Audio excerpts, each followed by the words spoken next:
पतये। नमस्कार दोस्तों, मेरा नाम है पंडित हर्षद त्रिवेदी और आप सभी लोगों का स्वागत है मेरे YouTube चैनल ज्योतिष ज्ञान केंद्र के अंदर। आज आप लोगों के लिए मैं बहुत ही खास वीडियो लेकर के आया हूँ। ये वीडियो है आपके पितृपक्ष की। पितृपक्ष में क्या होता है कि अगर किसी की जातक की कुंडली में पितृदोष अगर होता है तो उस जातक के जीवन में पूरा जीवन जो होता है उसका अस्त व्यस्त रहता है। घर में किसी तरह की कोई ना कोई तरह की किसी न किसी तरह की परेशानियां रहती है, जैसे घर में कलह होना, झगड़ा होना, बनना नहीं, आपस में चार बंदे रहते हैं, चारों में ही जो है बनती नहीं है, आपस में कलह होता रहता है, पति पत्नी के बीच में कलह होता है, संतान की प्राप्ति नहीं होती है और घर में पैसा नहीं रुकता है, हारी बीमारी रहती है। तो ये सारे जो लक्षण होते हैं ना, ये पितृदोष के लक्षण होते हैं। तो 2 सितंबर से पितृपक्ष शुरू होने वाला है, तो ऐसे क्या उपाय करें जिससे हमारे पितरों को शांति मिले, उनका तर्पण हो और उनका आशीर्वाद सदैव आपके ऊपर बना रहे। तो ऐसी क्या चीजें करनी चाहिए पितृपक्ष के अंदर हम लोगों को, किस तरीके से पूजा कर सकती हैं और किस तरह से कौन पूजा कर सकता है, कौन से पितर की किस तरीके से पूजा करनी चाहिए, आज इसी वीडियो के माध्यम से आप लोगों को मैं बताने वाला हूँ।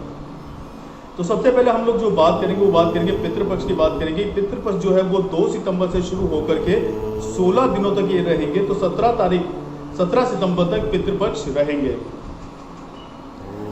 पितृपक्ष के अंदर उनका तर्पण करना, अपने पितरों का तर्पण करना, पिंडदान करना आदि कर्मों पितरों को प्रसन्न किया जा सकता है। प्रतिपदा का पहला पितृ श्राद्ध जो है वो 1 सितंबर को होता है प्रतिपदा के हिसाब से। तो इससे और 17 तारीख को इसका समापन होता है। 9:38 से पितृपक्ष का जो है पितृपक्ष का जो है वो 9:38 से शुरू हो जाएगा।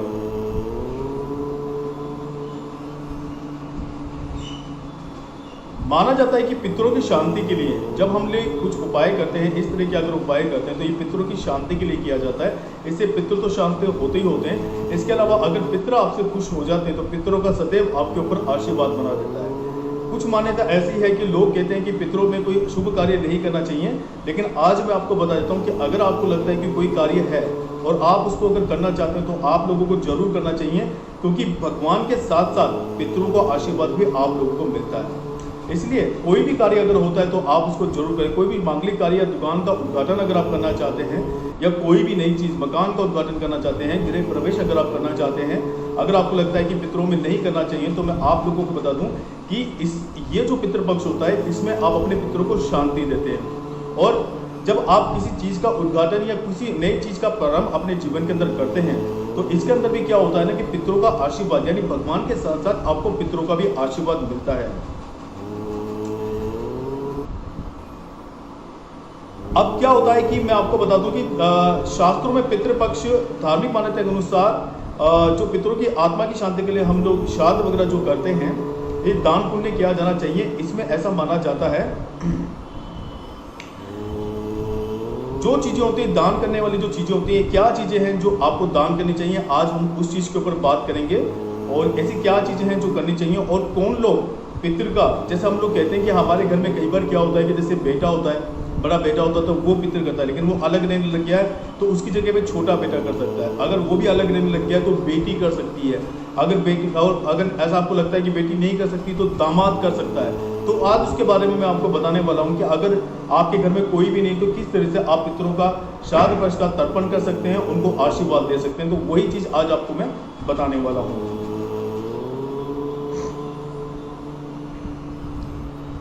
ऐसी क्या चीजें हैं जिनको आप दान कर सकते हैं। सबसे पहले मैं आपको बताऊंगा कि आप किस तरह से पितरों का श्राद्ध कर सकते हैं और पितरों का तर्पण कर सकते हैं या पिंडदान कर सकते हैं। तो सबसे पहले मैं आपको बता दूं कि श्राद्ध का जो पहला अधिकार जो होता है वो माता पिता के बड़े बेटे का होता है। अगर बड़ा बेटा है तो सबसे पहला अधिकार बड़े बेटे का होता है, पहला। दूसरा, अगर बड़ा बेटा नहीं है तो छोटा बेटा श्राद्ध कर सकता है। तीसरा, जब सभी भाई अलग अलग रहते हैं तो सभी को अलग अलग पितरों का श्राद्ध करना चाहिए। ये मैं आपको बता दूं, कई बार क्या होता है जैसे 3 भाई हैं, 3 भाइयों में क्या होता है कि वो समझते हैं कि बड़े बेटे की जिम्मेदारी है और बड़े बेटे का श्राद्ध कर देता है, तो हम लोगों ने भी कर दिया। ऐसा नहीं है। जब आप एक ही परिवार में रहते हैं तो आप एक ही जगह कर सकते हैं, लेकिन जब आप अलग अलग रहते हैं, जैसे कोई आप मान लीजिए आप बेंगलोर रहते हैं या आप अहमदाबाद रहते हैं या आप मुंबई रहते हैं, 3 भाई हैं, तीनों भाई अलग अलग रहते हैं, तो तीनों भाइयों को अलग अलग तरीके से अपने घर में पितरों का श्राद्ध करना चाहिए। तभी पितरों को शांति मिलती है। अन्यथा क्या होता है कि जो ये उपाय कर देगा, जो भी श्राद्ध कर देगा, तो उसी को बेनिफिट मिलेगा, बाकी 2 जनों को बेनिफिट नहीं मिलेगा। तो इसको आपको ये मान के चलना चाहिए। चौथा अगर होता है कि जैसे अगर पुत्र नहीं है तो पौत्र या पप्रौत्र श्राद्ध कर सकते हैं, इस बात का हमेशा ध्यान रखें। 5वां था पुत्र न होने पर भाई श्राद्ध कर सकता है। अगर पुत्र नहीं है आपके तो आपका भाई आपके घर में आकर के श्राद्ध कर सकता है। किसी पुरुष की शादी नहीं होती, ऐसी स्थिति में उसकी श्राद्ध माँ या बहन कर सकती है। यदि बेटा नहीं है तो बेटे की पत्नी श्राद्ध कर सकती है। अगर बेटा नहीं है तो बेटे की पत्नी कर सकती है श्राद्ध, इस बात को आप ध्यान में रखें। बेटे के अलावा पोता और परपोता भी अपने मर्द दादा दादी का परदादी का श्राद्ध कर सकता है। यानी पोता भी जो होता है, परपोता, वो भी श्राद्ध कर सकता है मान्यता के अनुसार। 9वां होता है कि अगर वो नहीं है तो भाई भतीजे या बेटा बहू भी श्राद्ध कर सकते हैं। अगर आपके घर में कोई पुत्र प्राप्ति नहीं है तो भाई भतीजा कोई भी श्राद्ध कर सकता है। 10वां आता है बेटी के पुत्र को भी श्राद्ध का अधिकार होता है। अगर आपके घर में बेटी है तो बेटी का जो पुत्र होता है यानी आपका द्वैता, वो भी श्राद्ध कर सकता है। मातृकुल के पितरों का भी श्राद्ध को भी करना चाहिए।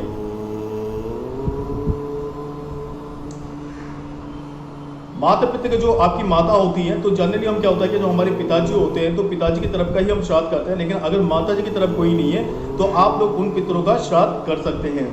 12वां आता है विधवा स्त्री, अगर कुल में अगर कोई नहीं हो तो वो भी पितरों का श्राद्ध कर सकती है। जैसे अगर आपके कुल में कोई भी नहीं है तो जो विधवा स्त्रियां होती हैं वो भी श्राद्ध कर सकती हैं। तो आज ये जो मैंने बताया कि कौन कौन लोग जो है ये श्राद्ध कर सकते हैं, तो ये सभी लोग श्राद्ध कर सकते हैं। मैंने आपको ये बताया कि किन किन लोगों को किन लोग जो है किसी घर में अगर बड़ा भाई नहीं तो छोटा भाई, जिससे आपको पता चला कि वो श्राद्ध पक्ष की कमी को पूरा कर सकते हैं। तो आगे की जानकारी मैं आपको इस प्रकार दूंगा कि आगे क्या होता है कि अब हम लोग जानेंगे कि हमको किन चीज़ों का दान करना चाहिए और उस दान का महत्व क्या होता है हमारे जीवन के अंदर। जैसे क्या होता है कि आप किसी ब्राह्मण को अपने घर में बुलाते हैं। जब भी आपका श्राद्ध पक्ष किसी के भी श्राद्ध पक्ष अगर आपके घर में होता है तो आप उनको किसको बुला करके आप उनके श्राद्ध को करना चाहते हैं, तो आप ब्राह्मण को अपने घर में बुला सकते हैं। 5 ब्राह्मण हो सकते हैं, 5 ब्राह्मण को अपने घर बुला सकते हैं। बुला करके उनको अच्छी तरीके से भोज करा सकते हैं और भोज कराने के बाद में आप उनको वस्त्र उनको दान कर सकते हैं। उनके हिसाब से जो वस्त्र होते हैं 5 वस्त्र आप दान कर सकते हैं और साथ में आप उनको दक्षिणा दे सकते हैं और खाने पीने की चीज़ दे सकते हैं। ऐसा अगर आप करते हैं तो ब्राह्मण को दान देने से, ब्राह्मण को खाना खिलाने से और ब्राह्मण को दक्षिणा देने से आपके पितरों को बहुत ही ज़्यादा शांति मिलती है। उन्हीं से पूजा पाठ करवा करके आप सारे काम करवा सकते हैं। पहला तो होता है ये। अब दूसरा क्या होता है कि दूसरा आप क्या कर सकते हैं कि जैसे आप काले तिल का दान कर सकते हैं। ऐसी मान्यता है कि ऐसा करना से पितरों के तर्पण के निमित्त किसी भी चीज़ का दान करते समय काले तिल को जरूर दान करें, क्योंकि इससे कहा जाता है कि काले तिल जो होते हैं इनका दान करने से आपके ऊपर से किसी भी तरह का जो भार बोझ होता है वो खत्म होता है। इसलिए काले तिल देना जो है दान करने में बताया गया है, तो आप काले तिलों को दान कर सकते हैं। काले तिल के अलावा दूसरी वस्तु क्या है जो आप दान कर सकते हैं, वो होती है चांदी। चांदी से कोई भी वस्तु आप दान कर सकते हैं, चाहे वो ब्राह्मण हो चाहे कोई भी हो, उनको आप दान कर सकते हैं। खासकर अगर आप ब्राह्मण को दान करते हैं तो ये आपके लिए और भी ज़्यादा अच्छा होता है, नहीं तो आप किसी गरीब को भी दे सकते हैं। लेकिन ब्राह्मण को देने से ये होता है कि ब्राह्मण को देने से जो भी आप अपने पितरों के लिए करना चाहते हैं, उनका तर्पण करना चाहते हैं या पिंडदान करना चाहते हैं, इस कोई भी अगर हो तो इससे क्या है कि एक तो आपके पितरों में आपको शांति मिलती है, दूसरा अगर चंद्र ग्रह से आपको कोई परेशानी है तो उससे भी आपको राहत मिलती है।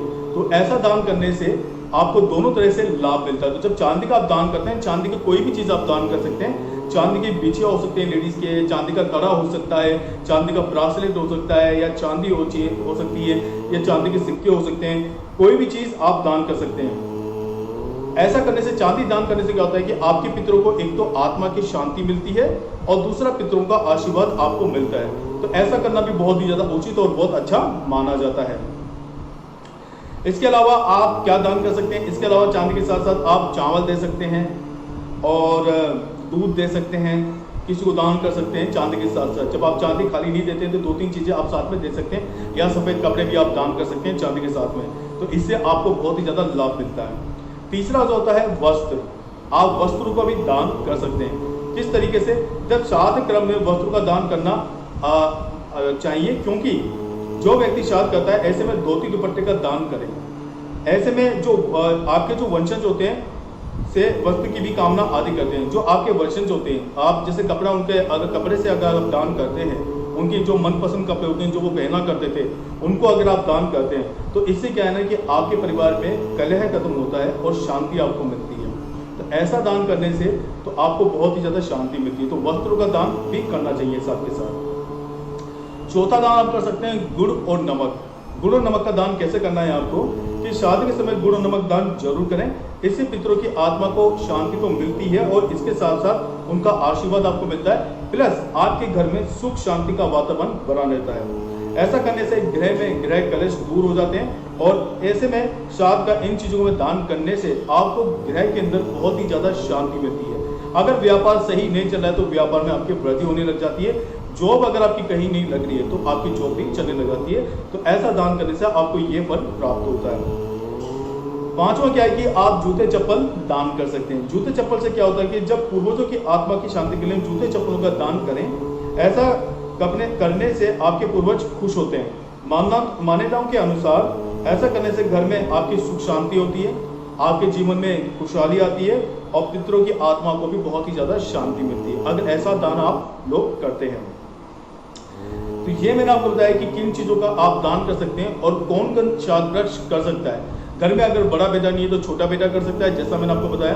तो इसी तरह से आप सारी चीजों का दान कर सकते हैं। अगर करते हैं तो इससे आपके पितरों को शांति मिलती है और उनका आशीर्वाद आपके ऊपर बना रहता है।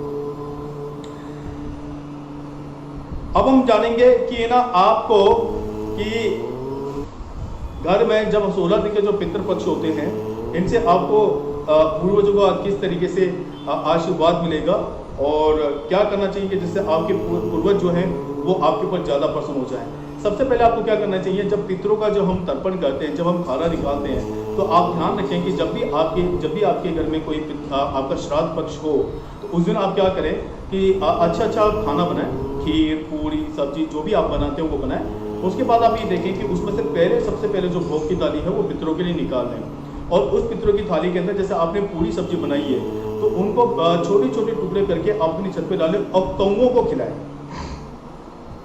क्योंकि कौवों को अगर आप खिलाते हैं तो ऐसा माना जाता है कि कौवे जो होते हैं हमारे पितृ के रूप में आते हैं, तो कौवों को खाना खिलाना बहुत ही शुभ और बहुत अच्छा माना जाता है श्राद्ध पक्ष के दिन। जिस दिन भी आपके घर में किसी का श्राद्ध होता है तो इस चीज का आप जरूर ध्यान रखें, कुछ ना कुछ कौवों को आपको जरूर खिलाना चाहिए। इससे आपके पितरों को शांति मिलती है, आपके घर में शांति रहती है, आपके घर में कलह खत्म होता है, ग्रह कलेश नहीं होता है, काफी चीजों में आपको शांति मिलती है। दूसरा, पितृपक्ष के अंदर क्या होता है कि अगर आप और ज्यादा फल प्राप्त करना चाहते हैं तो आपको क्या करना चाहिए, कोई भी शमशान होता है तो वहां पे आप बैठने की व्यवस्था करवा सकते हैं अपने पितरों के नाम से। ऐसा करते तो इससे भी पितृ बहुत ज्यादा खुश होते हैं। और इसके अलावा आप क्या कर सकते हैं, जरूरतमंदों को आपको लगता है कि गरीब है, उसको ये चीज़ नहीं मिल रही है, किसी को खाने की चीज़ नहीं मिल रही है, किसी को पहनने की चीज़ नहीं मिल रही, तो ऐसा करने से भी अगर आप लोगों की मदद करते हैं, आर्थिक सहायता अगर आप करते हैं तो इससे भी आपके पितृ जो हैं वो खुश होते हैं। अब मैं आपको बता रहा हूं कि आप 17 सितंबर से श्राद्ध पक्ष के पितृपक्ष नाम समाप्त हो जाएगा। हिंदू पंचांग के अनुसार भाद्रपद पूर्णिमा को श्राद्ध शुरू होता है, जो 1 तारीख से शुरू हो जाएगा। पूर्णिमा के बाद एकादशी, द्वितीया, तृतीया, चतुर्दशी, पंचमी, षष्ठी, सप्तमी, अष्टमी, नवमी, दशमी, एकादशी, द्वादशी, त्रयोदशी, चतुर्दशी और अमावस्या पर श्राद्ध आता है। अन्य तिथियों में पूर्णिमा श्राद्ध, पंचमी, एकादशी से सब पितृ, अमावस्या का श्राद्ध प्रमुख माना जाता है। तो जिन लोगों को पता नहीं है तो वो लोग क्या करते हैं कि अमावस्या के दिन वो सबका एक साथ श्राद्ध कर देते हैं।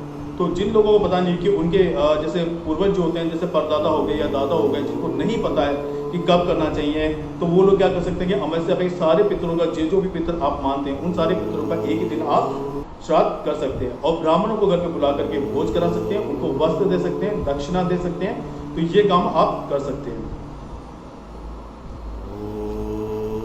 पितृपक्ष जो है वो पूर्णिमा तिथि को 1 सितंबर 2020 को सुबह 9:38 बजे से शुरू होगी, जो 2 सितंबर 2020 को खत्म हो जाएगी। यानी पूर्णिमा जो रहेगी वो रहेगी 1 सितंबर से 9:38 से लेकर के और 2 सितंबर 10:53 तक रहेगी, तो खत्म हो जाएगी। शास्त्रों के अनुसार जो हमारे पूर्वज पूर्णिमा के दिन चले गए उनके पूर्णिमा श्राद्ध ऋतु का समीपित होता है। हमारे पूर्वज जिनकी वजह से हमारा गोत्र है उनके निर्मित तर्पण करवाएं, अपने दिवंगत की तस्वीर, जो भी आपके पितरों की जो तस्वीर होती है उन्हें सामने रखें और उन्हें चंदन की माला अर्पित करें और सफेद चंदन का तिलक आप करें। इस दिन पितरों को खीर अर्पित करें। खीर में इलायची, केसर, शक्कर आदि डालकर बनाएं और गाय के गोबर के उपले में अग्नि प्रज्वलित कर अपने पितरों को निमित्त पिंडदान करें और आहुति दें। इसके पश्चात कौवा, गाय या कुत्तों के लिए प्रसाद आप निकालें अलग से। इसके पश्चात ब्राह्मणों को भोज करवाएं और स्वयं भी भोजन करें। इसका मतलब क्या है कि आप क्या कर सकते हैं कि आप गाय का जो उपल होता है जिसको हम लोग छाना बोलते हैं वो लेकर के उस पर आप आहुति दे सकते हैं। आहुति देकर अपने पितरों का जो पिंडदान करते हैं, जो बाहर नहीं जा सकते हैं, किसी जो शुभ तट जो होते हैं या जो नदी होती है या सरोवर होते हैं वहां नहीं जा सकते हैं, तो अपने घरों में इस तरीके से वो कर सकते हैं। ओपल जला करके, छाना जला करके उस पर आहुति दे करके आहुति दे सकते हैं और पिंड बना करके वह दान कर सकते हैं। और सबसे पहले आप कौवे का निकालें, उसके बाद गौ माता का निकालें और उसके बाद कुत्तों के लिए भोजन निकालें। उसके बाद ब्राह्मणों को घर पे बुला करके आप भोज करा सकते हैं। ऐसा अगर कराते हैं तो आप लोगों के लिए बहुत अच्छा होता है। इससे पितरों की जो कृपा आपके ऊपर बनी रहती है, उनका आशीर्वाद आपके ऊपर बना रहता है। आपके घर में किसी भी तरह का ग्रह कलश होता है वो खत्म हो जाता है और आपके घर में सुख शांति आती है। सबसे बड़ी बात है कि इस दिन सत्यनारायण भगवान की पूजा करने से व्यक्ति को धन दाने की कमी नहीं रहती है। अगर इस दिन सत्यनारायण भगवान की पूजा करी जाए तो आपके घर में धन दाने की कमी नहीं रहती है। पूर्णिमा के दिन, जैसे 1 तारीख को पूर्णिमा है तो मैं उसके लिए आपको बता रहा हूँ, जो लोग पूर्णिमा के दिन व्रत करते हैं उनके घर में सब प्रकार से सुख समृद्धि का वास होता है, सारे कष्ट दूर होते हैं। इस दिन उमा महेश्वर व्रत भी रखा जाता है और माना जाता है कि भगवान सत्यनारायण ने भी इस व्रत को किया था। इस दिन दान स्नान का भी बहुत महत्व माना गया है। भाद्रपद पूर्णिमा के दिन को इसलिए भी खास माना गया है क्योंकि इस दिन से श्राद्ध पक्ष का आरंभ हो जाता है। इसलिए पूर्णिमा के दिन आप सत्यनारायण भगवान के साथ साथ लक्ष्मी माता की पूजा कर सकते हैं। वही भक्ति भाव से, श्रद्धा के साथ से, आस्था के साथ से आप पूजा पाठ करें तो भगवान विष्णु की भी कृपा आपके ऊपर बनी रहती है। तो दोस्तों ये था जो मैंने आपके श्राद्ध पक्ष के लिए ये स्पेशल वीडियो आप लोगों के लिए तैयार किया है, जिससे आपको जानकारी मिल सके। क्योंकि हम लोग हिंदू हैं तो हम लोगों को, काफ़ी लोगों को पता होता है कि श्राद्ध पक्ष कैसे किया जाता है, और जिन लोगों को पता नहीं, खासकर ये वीडियो उन लोगों के लिए बनाई गई है। तो मेरा आप लोगों से निवेदन ये है कि अगर आप पितृपक्ष मानते हैं तो आपको जरूर अपने पितरों की सेवा करनी चाहिए। इससे आपके घर में ना शांति के अलावा, सुख शांति के अलावा समृद्धि आपके घर में बनी रहती है।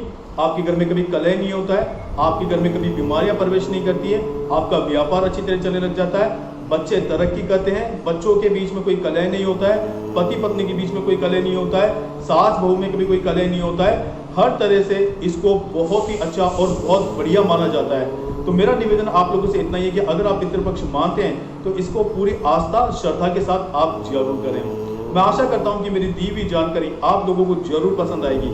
और मेरा निवेदन आपसे ये कि जो लोग नए हैं सबसे पहले वो क्या करें कि आप बेल को बटन को दबाएं, सब्सक्राइब करें और ज़्यादा से ज़्यादा वीडियो देखने के लिए मेरी वीडियोस को लाइक करें और कमेंट करें कि आपको ये वीडियो कैसा लगा।